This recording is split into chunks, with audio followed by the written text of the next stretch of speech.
Rana, je m'appelle Moya Hidarius, je suis chef du service marketing, stratégique et opérationnel chez Air Tahiti.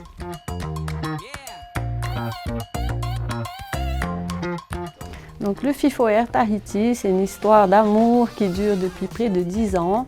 Et effectivement, au départ, l'idée c'était de pouvoir accompagner ce bel événement et le faire rayonner à travers les îles. Donc notre partenariat a démarré en fait sur ces bases-là pour permettre au FIFO de se déplacer, de voyager vers les îles et archipels pour être connu et vu par les différentes populations.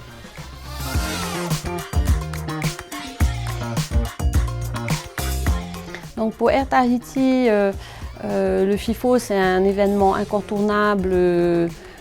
Tous les ans, on s'assure d'être bien présent, d'accompagner l'événement, soit au travers du FIFO hors les murs, donc comme je disais tout à l'heure, le déplacement, de faire voyager le FIFO dans les îles, mais également on s'assure d'être présent aussi sur l'événement sur Tahiti de différentes manières, en accompagnant les équipes dans leurs déplacements d'hiver, en offrant des billets pour des tirages au sort, des billets d'avion.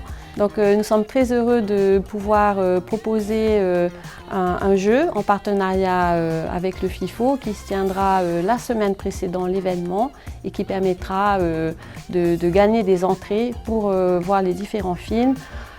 C'est une opération qu'on a déjà fait les années passées et ça a eu beaucoup de succès. Beaucoup de gens nous ont remerciés et étaient très heureux de pouvoir, grâce à ces entrées, venir voir les différents films qui seront présentés. Voilà.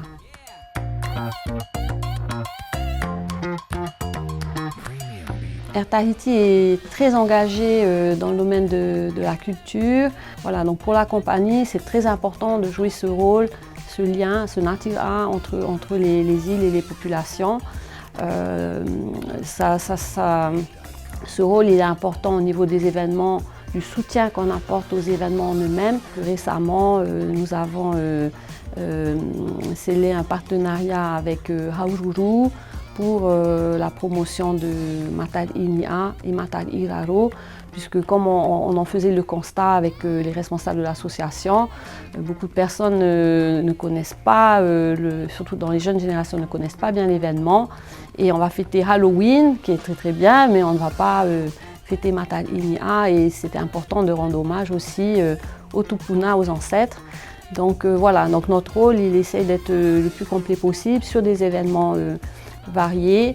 Ça peut être des événements sportifs et culturels, donc les sports polynésiens, ou des événements réellement centrés sur la culture, comme le FIFO, qui reste pour nous un ancrage chaque année dans notre calendrier, puisqu'il permet de la promotion de cette fois effectivement des cultures de nos archipels à nous, mais aussi de l'ensemble du Pacifique, et de se retrouver dans un échange et un partage avec les différents peuples et cousins du triangle polynésien et parfois même au-delà.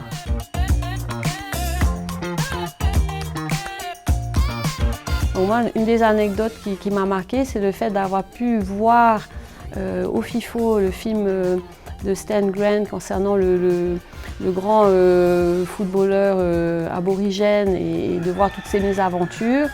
Le fait que Stan ensuite ait écrit un livre publié par Au Vent des Îles ici et qu'on ait pu le rencontrer ici même à Te Whare Tahiti Nui dans le cadre d'une conférence. Donc le FIFO pour moi c'est un créateur de liens et qui va très loin dans le Pacifique. C'est intéressant de réaliser aussi que le FIFO permet également de mettre en évidence les chocs culturels et ces différences, et permet là aussi de créer du lien et de la communication autour de toutes ces différences-là. Donc ça, je trouve ça magnifique.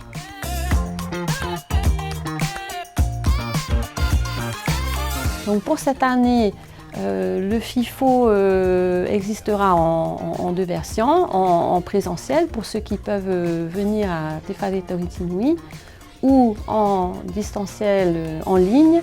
Donc je vous invite tous à venir au FIFO ou à vous connecter au FIFO en ligne. Donc ce sera du 5 au 13 février. Venez tous, Venez, connectez-vous tous, ça va être un moment magnifique. Maroulou.